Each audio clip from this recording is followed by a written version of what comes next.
Hello everyone. आज हम बात करने वाले हैं रेलवे एनटीपीसी सन 2024 के प्रैक्टिस सेट नंबर 8 के बारे में, जिसका पहला प्रश्न है हमारे सामने। नकचांद गार्डन कहाँ स्थित है? The famous Nek Chand garden is located in. इसके जो ऑप्शंस हैं वो श्रीनगर, जम्मू, चंडीगढ़ अथवा शिमला। तो जो इसका सही उत्तर है वो है चंडीगढ़। यह पंजाब राज्य के चंडीगढ़ में स्थित है। यह गार्डन जो है अपने अतुलनीय और काल्पनिक ढांचों के लिए जाना जाता है। आइए हम दूसरा प्रश्न करते हैं। दूसरा प्रश्न है हमारे सामने। Pressure is measured in terms of. दाब को किसमें मापा जाता है? जैसा कि हम सभी लोग जानते हैं कि प्रेशर यानी कि दाब इक्वल्स टू होता है F अपॉन ए, यानी कि फोर्स अपॉन एरिया। ये इसका फार्मूला होता है। इसका जो फार्मूला बनेगा वो बनेगा न्यूटन पर मीटर स्क्वायर। इसको जो है न्यूटन पर मीटर स्क्वायर को हम पास्कल के नाम से जानते हैं। जो दाब की जो सबसे बड़ी इकाई होती है वो बार में होती है। 1 बार यानी कि बार इक्वल्स टू होता है 1 लाख पास्कल। 1 लाख पास्कल एक बार में जो है वो 1 लाख पास्कल होता है। यानी कि ऑप्शन के अकॉर्डिंग जो है वो फोर्स और एरिया ऑप्शन नंबर 3 जो है इसका राइट ऑप्शन हुआ। नेक्स्ट प्रश्न है हमारे सामने। The test of diagnosing HIV is. HIV का पता लगाने के लिए कौन सी जांच की जाती है? तो इसको pap smear, ELISA test, DNA test या फिर मैनटोक्स टेस्ट। जो मैनटोक्स टेस्ट है ये तो जो है वो 6 रोग के संक्रमण को पता लगाने के लिए किया जाता है। पैप स्मीयर जो है उसका उपयोग जो है महिलाओं के गर्भाशय के मुंह के कैंसर और अन्य समस्याओं को पता लगाने के लिए किया जाता है। ये भी गलत हुआ।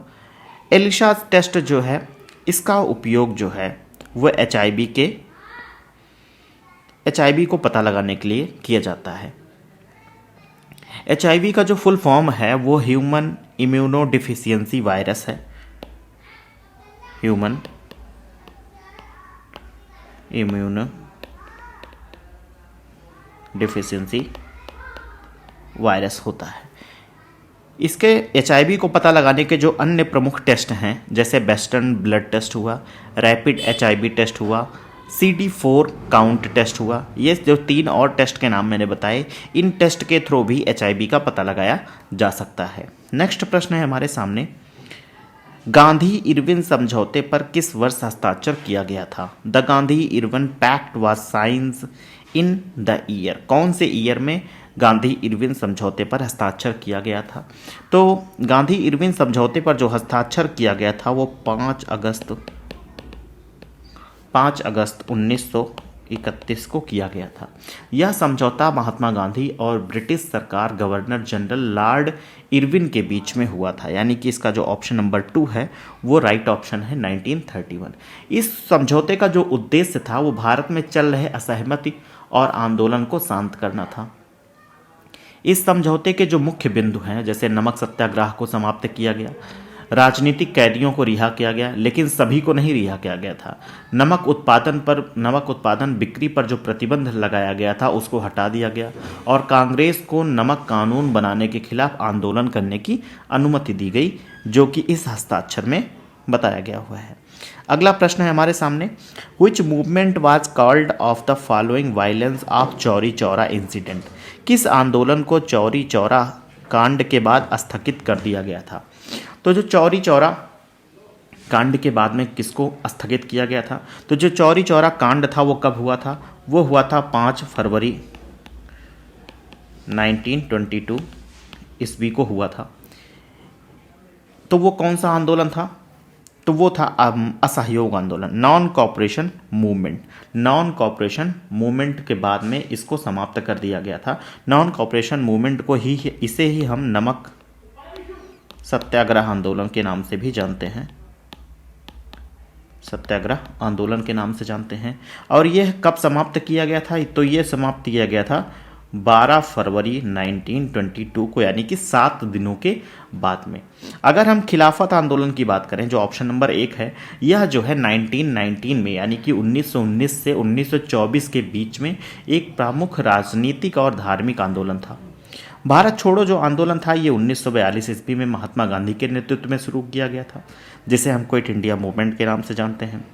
होम रूल आंदोलन जो था, इसका मतलब था ब्रिटिश साम्राज्य के अधीन रहते हुए भारत को कुछ हद तक स्वशासन प्राप्त करना था। अगला प्रश्न है हमारे सामने, the name of the first bank established in India was. Bharat में स्थापित पहले बैंक का नाम बताएं। Bank of Hindustan, reserve bank of India, imperial bank या फिर स्टेट बैंक ऑफ इंडिया। तो इसका जो सही उत्तर है वह है bank of Hindustan. Option number 1 इसका जो है वो सही है। इसकी जो स्थापना हुई थी वो 1770 ईस्वी में 1770 ईस्वी में हुई थी। कहाँ पे? कोलकाता में हुई थी। कोलकाता में हुई थी। किसने किया था? तो इसको जो है वो जॉर्ज फिनले ने प्रारंभ किया था। यह ब्रिटिश ईस्ट इंडिया कंपनी के तहत एक व्यापारिक बैंक के रूप में काम करता था। 1930 ईस्वी में वित्तीय समस्याओं के कारण इसको बंद कर दिया गया। और यह कब बंद हुआ? तो 1830 ईस्वी में इसको बंद कर दिया गया था। इसके बाद में 1865 ईस्वी में नेशनल बैंक ऑफ इंडिया की स्थापना हुई और सिंध बैंक जैसी अन्य बैंकों की स्थापना हुई। अगर हम इसमें आरबीआई की बात करें, यहाँ पे जो ऑप्शन नंबर 2 है, इसकी जो है स्थापना 1 अप्रैल 1935 की हुई थी। अगर हम इसके मुख्यालय की बात करें तो इसका मुख्यालय जो है आरबीआई का वो मुंबई में है। इंपीरियल बैंक जो है इसकी स्थापना 1907 ईस्वी में हुई थी। स्टेट बैंक ऑफ इंडिया की बात किया जाए तो इसकी स्थापना 1 जुलाई 1955 को हुई थी और इसका मुख्यालय जो है वो महाराष्ट्र के मुंबई में स्थित है। अगला प्रश्न है हमारे सामने, find the similarity in the followings. निम्नलिखित में से समानताएं ढूंढें। Olive oil, coconut oil, cod liver oil, sunflower oil. जैतून का तेल, नारियल तेल, कॉड लीवर तेल, सूर्यमुखी तेल। इन सब में समानताएं क्या हैं? All of them are vegetable oils? नहीं। All of them are rich in vitamin A? नहीं। All of them are rich in vitamin D? ये भी ऑप्शन गलत है। All of them are oils, ये सभी जो हैं वो एक प्रकार के ऑयल्स हैं, जो कि ऑप्शन नंबर 4 काफ़ी इजी क्वेश्चन था। अगला प्रश्न है हमारे सामने, between small and large human intestine which one is larger. अगर हम छोटी आंत और बड़ी आंत की बात करें तो दोनों में से कौन सी बड़ी होती है? अगर हम छोटी आंत की बात करें तो छोटी आंत की जो लेंथ होती है वो 6 मीटर होती है और बड़ी आंत की जो लेंथ होती है 1.5 मीटर होती है। तो दोनों में से बड़ी कौन सी हुई? तो छोटी आंत हुई। इसका जो सही उत्तर है वो है छोटी आंत। छोटी आंत की लेंथ जो होती है वो बड़ी होती है, उसके कंपैरिजन में 4.5 मीटर इसकी लेंथ जो है वो ज़्यादा है। नेक्स्ट प्रश्न है, for how many months is a cheque valid from the date of issue. जारी होने के कितने महीने तक एक चेक जो है वो वैध रहता है, यानी कि उसका उपयोग हम कर सकते हैं? 1 महीने, 2 महीने, 3 महीने या 6 महीने? तो यानी कि ये केवल 90 डेज के लिए वैलिड होता है, 90 डेज के लिए, 90 दिनों के लिए, यानी कि 3 महीने तक इसको हम उपयोग कर सकते हैं। अगला प्रश्न है हमारे सामने, who served as the first deputy prime minister of independent India. स्वतंत्र भारत के उप प्रधानमंत्री के रूप में किसने कार्य किया था? के कामराज, मोरारजी देसाई, सरदार वल्लभ भाई पंत या फिर सी राजगोपालाचारी। तो जिसका जो सही उत्तर है वो सरदार वल्लभ भाई पंत ने, ये हमारे देश के पहले उप प्रधानमंत्री और यही गृह मंत्री भी थे। ये साथ साथ में गृह मंत्री भी थे, गृह मंत्री थे। इन्होंने 15 अगस्त 1947 से 15 दिसंबर 1950 तक ये इस पद पर कार्यरत रहे थे। अगर हम प्रथम प्रधानमंत्री की बात करें तो प्रथम प्रधानमंत्री हमारे देश के पंडित जवाहरलाल नेहरू जी थे। सरदार वल्लभ भाई पंत जी को लौह पुरुष के नाम से भी जाना जाता था। भारत में इन्हें आयरन मैन के नाम से भी जाना जाता था। इनकी श्रद्धांजलि के रूप में स्टैच्यू ऑफ यूनिटी बनाई गई है, जो कि गुजरात में स्थित है, नर्मदा नदी के तट पर। जो सरदार सरोवर डैम के पास में नर्मदा नदी के तट पर स्थित है। यह दुनिया की सबसे बड़ी मूर्तिकला है। इसका जो उद्घाटन था, अगर हम स्टैचू ऑफ यूनिटी की बात करें, स्टैचू ऑफ यूनिटी इनके श्रद्धांजलि के रूप में उसको बनाया गया है। इसका जो उद्घाटन था वो 31 अक्टूबर सन 2018 को हुआ था। यह दिन जो है 31 अक्टूबर जो है वो नेशनल यूनिटी डे के नाम से मनाया जाता है। 31 अक्टूबर जो है इनकी ही याद में नेशनल यूनिटी डे के रूप में मनाया जाता है। जो स्टैचू ऑफ यूनिटी है इसकी जो हाइट है वो 182 मीटर है, अप्रॉक्स 597 फीट इसकी जो है वो लेंथ है। नेक्स्ट प्रश्न है हमारे सामने, which key is on the Windows keyboard set to full screen mode in the most browser. अधिकतर ब्राउजर में विंडोज कीबोर्ड की कौन सी कुंजी यानी कि कौन सी की फुल स्क्रीन मोड को सेट करती है, F1, F10, F11 या फिर F12। तो जो इसका सही उत्तर है वो है F11। F11 जो की है वही उसका सही उत्तर है। ये किसी भी स्क्रीन को फुल मोड में कन्वर्ट कर देती है। नेक्स्ट प्रश्न है हमारे सामने, नेशनल साइंस डे फालसा राष्ट्रीय विज्ञान दिवस कब मनाया जाता है? 26 फरवरी को, 27 को, 28 फरवरी को या फिर 29 फरवरी को। तो जो नेशनल साइंस डे है, राष्ट्रीय विज्ञान दिवस जो है वो 28 फरवरी को हर वर्ष मनाया जाता है। डॉक्टर CV रमन जी की याद में मनाया जाता है। 28 फरवरी 1928 को रमन प्रभाव की खोज किया था। इन्होंने किसका? रमन इफेक्ट की खोज किया था। इसके लिए इन्हें 1930 ईस्वी में, इस प्रभाव के लिए इन्हें 1930 ईस्वी में नोबेल पुरस्कार प्राप्त हुआ था। इन्होंने प्रकाश के परावर्तन में रमन प्रभाव की खोज की थी। इनका जो पूरा नाम है वो चंद्रशेखर वेंकट रमन था। नेक्स्ट प्रश्न है हमारे सामने, after 9/11 tragedy the rebuilt world Trade centre complex in New York is called. 1911 यानी कि 9/11 के हादसे के बाद न्यूयॉर्क में पुनः निर्मित वर्ल्ड ट्रेड सेंटर परिसर क्या कहलाता है? New World Trade Center, Empire State Building, One World Trade Center या फिर वर्ल्ड ट्रेड कॉम्प्लेक्स। तो जिसका सही उत्तर है वो है वन वर्ल्ड ट्रेड सेंटर। यानी कि यह नाम जो है वो देश की एकता और स्वतंत्रता का प्रतीक है। 1911 के हादसे के बाद न्यूयॉर्क शहर में वर्ल्ड ट्रेड सेंटर के ध्वस्त हुए परिसर को पुनः निर्माण करके वन वर्ल्ड ट्रेड सेंटर के नाम से बनाया गया।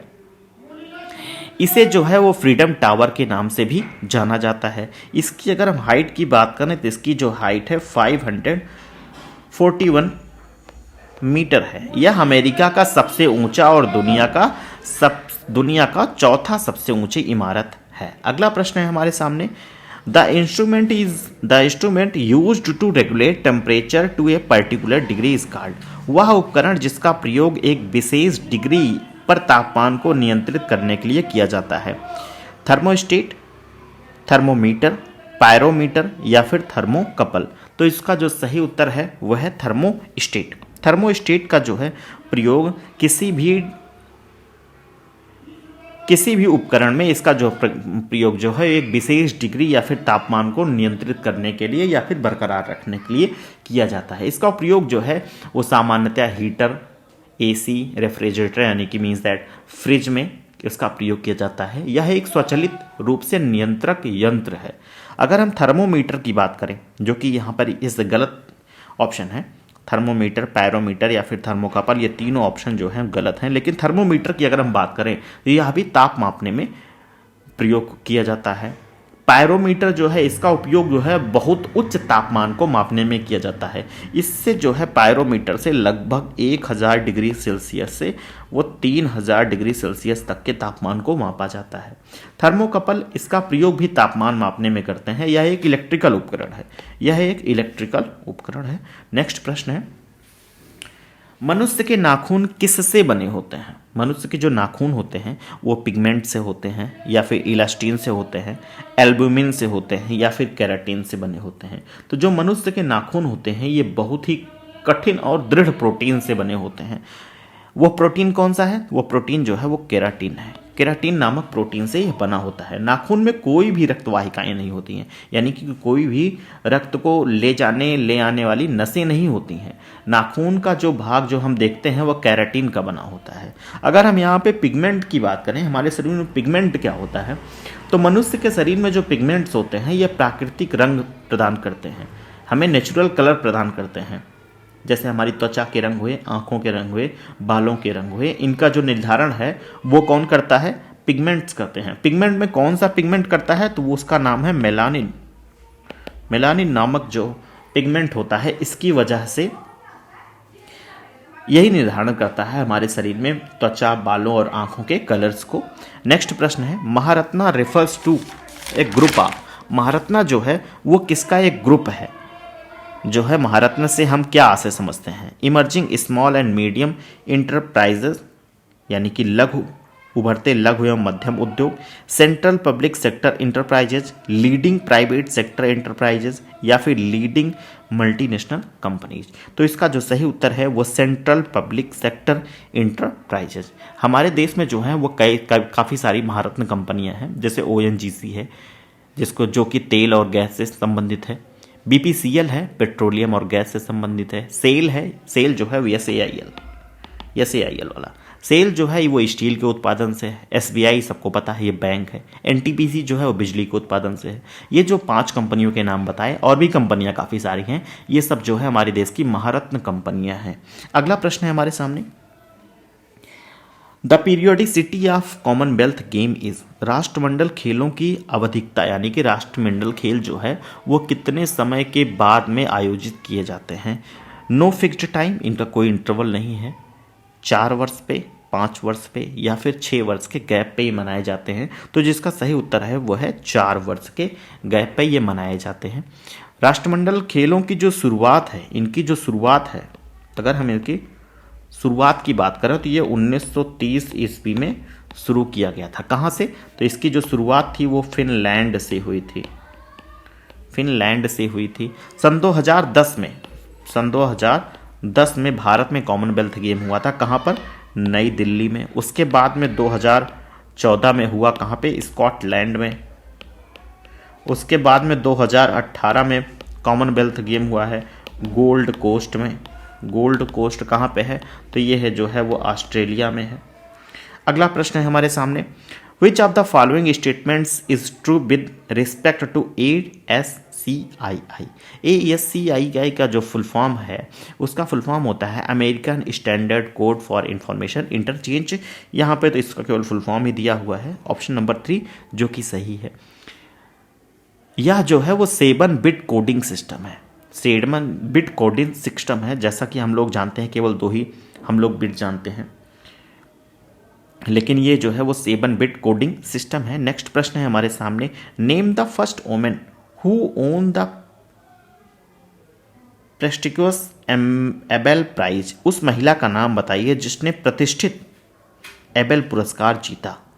करेन उहलेन बेक, निम्मी हेनरिक, सिमोना हालेप, या फिर इनमें से कोई नहीं। तो जिसका सही उत्तर है वह है करेन उहलेन बेक, यानी कि ऑप्शन नंबर 1 सही है। अगर हम एबेल पुरस्कार की बात करें तो यह पुरस्कार जो है वो गणित के क्षेत्र में असाधारण योगदान के लिए दिया जाता है, यानी कि जिसने बहुत बड़ी कोई रिसर्च कर ली है तो यानी कि उसको इसमें नामित किया जाता है। और यह जो है वो कहाँ पे दिया जाता है? ये जो है नॉर्वे की सरकार द्वारा दिया जाता है। अगर इसकी बात करें पहली महिला किसने जीता था, तो मैरीम मिर्जा खानी, इन्होंने इस पुरस्कार को सबसे पहले सन 2014 ईस्वी में जीता था। एबेल पुरस्कार की अगर हम इसकी शुरुआत की बात करें, इसकी शुरुआत कब हुई थी? तो 2001 ईस्वी में की गई थी। नॉर्वे की जो राजधानी है वो है ओस्लो। ये काफ़ी इंपॉर्टेंट है कि नॉर्वे की राजधानी क्या है, तो नॉर्वे की राजधानी जो है ओस्लो। नेक्स्ट प्रश्न है, AstroSat is India's first. AstroSat Bharat का पहला क्या? टोही उपग्रह है, सुदूर संवेदन उपग्रह है, अंतरिक्ष वेधशाला है, या फिर संचार उपग्रह है। तो इसका जो सही उत्तर है वो है स्पेस ऑब्जर्वेटरी, यानी कि अंतरिक्ष वेधशाला है, ऑप्शन नंबर 3 जो है इसका करेक्ट उत्तर है। भारत का जो पहला अंतरिक्ष आधारित खगोल शास्त्रीय वेधशाला है ये, ठीक ना, ये जो है इसरो द्वारा 28 सितंबर 2015 को सफलतापूर्वक लॉन्च किया गया था। इसरो का अगर हम मुख्यालय की बात करें, अगर हम कहें कि इसरो का जो मुख्यालय है वो कहाँ पे है, तो वो बेंगलोर में है। और इसरो के जो मुख्यालय की स्थापना हुई थी, इसरो की जो स्थापना हुई थी वो 1969 ईस्वी में की गई थी। किसके द्वारा? डॉक्टर विक्रम साराभाई के द्वारा की गई थी। अगला प्रश्न है हमारे सामने, which of the following is not a bleaching agent, इनमें से कौन सा एक ब्लीचिंग एजेंट नहीं है, निम्नलिखित में से कौन सा एक विरंजक साधन नहीं है? Sodium hypochlorite, calcium hypochlorite, hydrogen peroxide, hydrogen sulphide. तो जो इसका सही उत्तर है वो है हाइड्रोजन सल्फाइड। हाइड्रोजन सल्फाइड जो है वो ब्लीचिंग एजेंट नहीं है। ये तीनों जो हैं यहाँ पर 1 2 तीनों ऊपर के तीनों के ऑप्शन जो हैं वो ब्लीचिंग एजेंट हैं। एक और होता है उसका नाम है सोडियम डाइऑक्साइड। ये भी एक ब्लीचिंग एजेंट है। इसका जो प्रयोग होता है रंग या दाग को हटाने में, पदार्थों को सफ़ेद बनाने में और उनकी चमक को वापस लाने में जो है हम ब्लीचिंग एजेंट का प्रयोग करते हैं। नेक्स्ट प्रश्न है, to conduct detail study in disease causing organism in livestocks biosafety laboratory has been set up in India at. पशुओं में बीमारी की वजह बनने वाले जीवों पर विस्तृत अध्ययन करने के लिए भारत में जैव सुरक्षा प्रयोगशाला की स्थापना कहाँ की गई है? लुधियाना में, बेंगलोर में, आनंद में या फिर इलाहाबाद में? कहाँ पे की गई है? तो वो जो है वो बेंगलोर में की गई है। अगला प्रश्न है हमारे सामने, सचिन तेंदुलकर ने अपना पहला टेस्ट मैच 1989 में कहाँ पे खेला था? तो इसका बहुत इजी सा उत्तर है, वो पाकिस्तान में खेले हुए थे। नेक्स्ट प्रश्न है हमारे सामने, निम्न में से कौन एक केंद्र शासित प्रदेश नहीं है? Which of the following is not A union territory? Puducherry है, बिल्कुल है। चंडीगढ़ ये भी एक है। लक्षद्वीप ये भी है। सिक्किम जो है यहाँ पर सही उत्तर है, ये केंद्र शासित प्रदेश नहीं है। अगर हमारे देश में केंद्र शासित प्रदेशों की बात की जाए तो अंडमान और निकोबार है, चंडीगढ़ है, दादर और नगर हवेली और दमन दीव है, लक्षद्वीप है, दिल्ली है, पुडुचेरी है, जम्मू और कश्मीर है। इतने जो हैं वो जो है हमारे देश में केंद्र शासित प्रदेश हैं। अगला प्रश्न है हमारे सामने, एयर क्वालिटी इंडेक्स इज, वायु गुणवत्ता सूचकांक क्या है? A measuring instrument of air pollution, a number, a measuring humidity level, नहीं, ह्यूमिडिटी का लेवल तो इससे नहीं मापते हैं। फॉर फोरकास्टिंग रेन, नहीं, वर्षा का पूर्वानुमान भी नहीं करते हैं। ये एक नंबर भी नहीं है, सिंपल नंबर नहीं है तो नंबर, बट ये सिंपल नंबर नहीं है, ठीक ना। तो ये जो है वायु में प्रदूषण को मापने का एक साधन है। ऑप्शन नंबर 1 सही है। नेक्स्ट प्रश्न है, which of the following does not belongs to a group? निम्नलिखित में से कौन सा एक समूह से संबंधित नहीं है? लक्षद्वीप, पुडुचेरी, निकोबार या फिर अंडमान? तो इसमें जो सही उत्तर होगा वो पुडुचेरी होगा। क्यों? लक्षद्वीप, निकोबार और अंडमान जो हैं ये द्वीप समूह हैं, बट पुडुचेरी जो है वो द्वीप समूह नहीं है, जो कि इनमें से ये चारों में से पुडुचेरी जो है वही राइट ऑप्शन है। नेक्स्ट प्रश्न है हमारे सामने, the headquarter of ISRO is located at. ISRO का जो मुख्यालय है वो कहाँ पर स्थित है? बेंगलोर में, नई दिल्ली में, पुणे में या फिर मुंबई में? तो इसका जो अभी हमने पढ़ा था, इसका जो मुख्यालय है वह है बेंगलोर में स्थित है। इसकी जो स्थापना है वो कब हुई थी? 15 अगस्त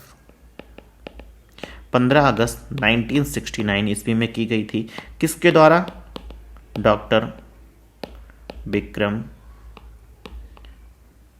साराभाई के द्वारा। वर्तमान में इसरो के अध्यक्ष कौन है? वर्तमान अध्यक्ष अगर हम कहें, वर्तमान अध्यक्ष जो हैं वो कौन है? तो एस सोमनाथ है। कब से? 13 जनवरी 2022 से।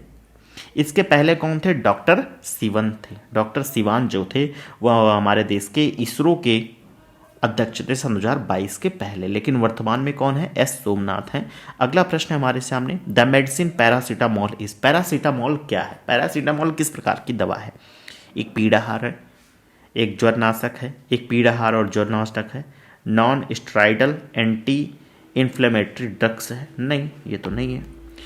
पीड़ाहार है, हाँ सही है, ज्वरनाशक भी है, ये दोनों है, तो इसका ऑप्शन नंबर 3 जो है सही होगा। यह एक प्रकार की पीड़ाहार और ज्वरनाशक दवा है। अगला प्रश्न है हमारे सामने, cricket world cup 2027 is scheduled to be hosted by, ठीक ना, किसके द्वारा क्रिकेट विश्व कप सन 2027 का जो 50 ओवर का वर्ल्ड कप है वो मेंस का, वो किसके द्वारा आयोजित किया जाए, यानी कि उसका मेजबानी कौन करेगा? भारत, बांग्लादेश, श्रीलंका? नहीं। Australia, New Zealand? नहीं। UK, England? ये भी नहीं है। दक्षिण अफ्रीका, जिम्बाब्वे और नमीबिया? दक्षिण अफ्रीका, जिम्बाब्वे और नमीबिया जो है सन 2027 में होने वाले मेंस 50 ओवर वर्ल्ड कप का आयोजन करेंगे। अगर हम कहें दक्षिण अफ्रीका की राजधानी क्या है, तो इसकी राजधानी जो है वो केप टाउन और प्रिटोरिया है। जिम्बाब्वे की हम सबको पता है हरारे है। नमीबिया की बात करें तो विंडहोक है, विंडहोक इसकी जो है वो राजधानी है। अगला प्रश्न है हमारे सामने, वायु में नाइट्रोजन की मात्रा कितने परसेंट है? लगभग 74%, 76%, 78% या फिर 80%। वायु में जो इसकी मात्रा होती है वो 78.08% होती है।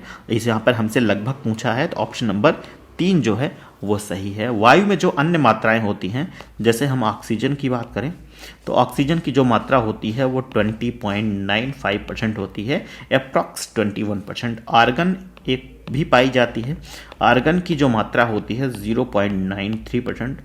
उसके बाद में CO2 यानी कि कार्बन डाइऑक्साइड जो होता है वो 0.04% पाई जाती है। अगला प्रश्न है हमारे सामने, सामान्य बातचीत का स्तर क्या होता है? अगर हम नॉर्मल तरीके से बात कर रहे हैं, यानी कि हम चिल्ला नहीं रहे हैं, हमारे घर हम जो है लड़ाई नहीं कर रहे हैं, हम नॉर्मली किसी से बातें कर रहे हैं, तो उसका जो है ध्वनि का स्तर कितना होता है, यानी कि जो वॉइस नॉइज लेवल होगा वो कितने डेसिबल में होता है। जैसा कि हम सभी को पता है कि जो नॉइस का लेवल होता है उसको हम डेसिबल में मेज़र करते हैं। कितने डेसिबल होता है एक जनरल कन्वर्सेशन का? 60 डेसिबल, 70 डेसिबल, 80 डेसिबल या फिर 90 डेसिबल। तो जो इसका सामान्य होता है वो अप्रॉक्स 60 टू 70 डेसिबल होता है, 60 टू 70 डेसिबल होता है। यहाँ पे ऑप्शन नंबर हम दोनों को सही मान सकते हैं, 60 भी हो सकता है, 70 भी हो सकता है।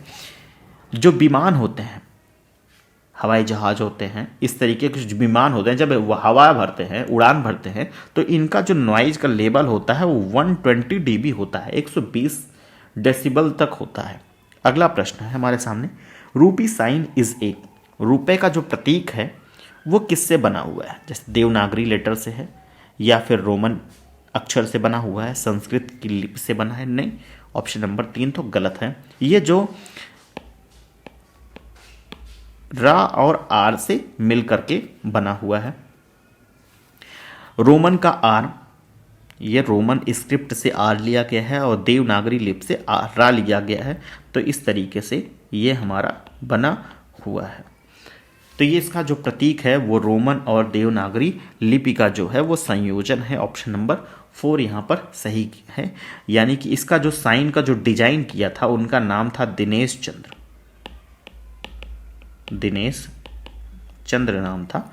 ऑप्शन नंबर 4 यहाँ पे सही है। नेक्स्ट प्रश्न है हमारे सामने, eastern boundary of Kashmir, Kashmir की जो उत्तरी सीमा है वो किससे लगी हुई है? तो उसका जो है वो लद्दाख रीजन से है। ऑप्शन नंबर 4 सही है। नेक्स्ट प्रश्न है हमारे सामने, which of the following is a space based augmentation system, निम्नलिखित में से कौन सा एक अंतरिक्ष आधारित आवर्धन प्रणाली है? इनसैट, गगन, जीएससैट या फिर सरल? तो यहाँ पर गगन जो है वो यहाँ पर सही उत्तर है। नेक्स्ट प्रश्न है हमारे सामने, सेक्युलरिज्म मीन, धर्मनिरपेक्षता का अर्थ क्या होता है?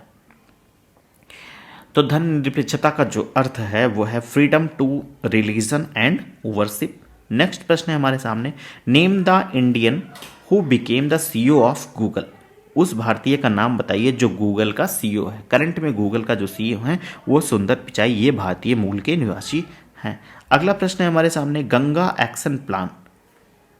Action plan initiated by the union government AIIMS, जो केंद्र सरकार द्वारा जो शुरू की गई है गंगा योजना, इसका लक्ष्य क्या है? गंगा नदी के प्रवाह को सरल बनाना, गंगा नदी में प्रदूषण को कम करना, या फिर सिंचाई के लिए गंगा जल का प्रभावी प्रयोग, जल विद्युत ऊर्जा के उत्पादन में गंगा जल का प्रयोग। तो इसका जो ऑप्शन नंबर 2 है, यानी कि गंगा में हो रहे प्रदूषण को कम करना इसका उद्देश्य है। इसके लिए सन 2014 में भारत सरकार ने नमामि गंगे योजना शुरू की गई थी। अगला प्रश्न है हमारे सामने, Shimla agreement 1972 between India and Pakistan was signed in. Bharat और पाकिस्तान के बीच, यहाँ पे ये बीच लिखा हुआ है, 1972 में शिमला समझौते पर हस्ताक्षर कहाँ किया गया था? बार्नेस कोर्ट में, एल सर्ली बिल्डिंग में, वाइसर गिल लॉज में, या फिर गॉर्डन कैसल में। तो इसका जो सही उत्तर है वो है बार्नेस कोर्ट में। बार्नेस कोर्ट जो है वो राजभवन है, कहाँ पे? शिमला में है। तो ये कहाँ पे है? शिमला में स्थित है बार्नेस कोर्ट। वहाँ पर इस पर हस्ताक्षर किया गया था। हस्ताक्षर के टाइम पे भारत की तरफ से इंदिरा गांधी और पाकिस्तान की तरफ से जुल्फिकार अली भुट्टो ने हस्ताक्षर किए थे। इस समझौते का जो मकसद था वो भारत और पाकिस्तान के बीच संघर्ष और टकराव को खत्म करना था। नेक्स्ट प्रश्न है, अंतर्राष्ट्रीय समुद्र संगठन का संबंध किससे है? एयर पोल्यूशन से, समुद्र प्रदूषण से, भोजन में मिलावट से, या फिर निर्वनीकरण से? तो इसका जो सही उत्तर है वो है समुद्र प्रदूषण से। अंतर्राष्ट्रीय समुद्र संगठन का जो मुख्यालय है वो लंदन में है। अगर इसका आईएमओ का अगर हम हेडक्वार्टर की बात करें तो इसका कहाँ पे है? लंदन में स्थित है। इसके जो हैं टोटल कितने देश हैं? तो 175 कंट्रीज जो हैं इसके जुड़े हुए हैं, और 3 सहयोगी देश भी हैं। नेक्स्ट प्रश्न है हमारे सामने, the first Olympic game was held in. पहला ओलंपिक खेलों का आयोजन कहाँ किया गया था? यूके में, यूएसए यानी कि अमेरिका में, ग्रीस में, या फिर इटली में? यानी कि इसका जो सही उत्तर है वो ग्रीस में, ग्रीस के एथेंस शहर में हुआ था। कब? 1896 ईस्वी में हुआ था। आज के लिए इतना ही, कल मिलते हैं।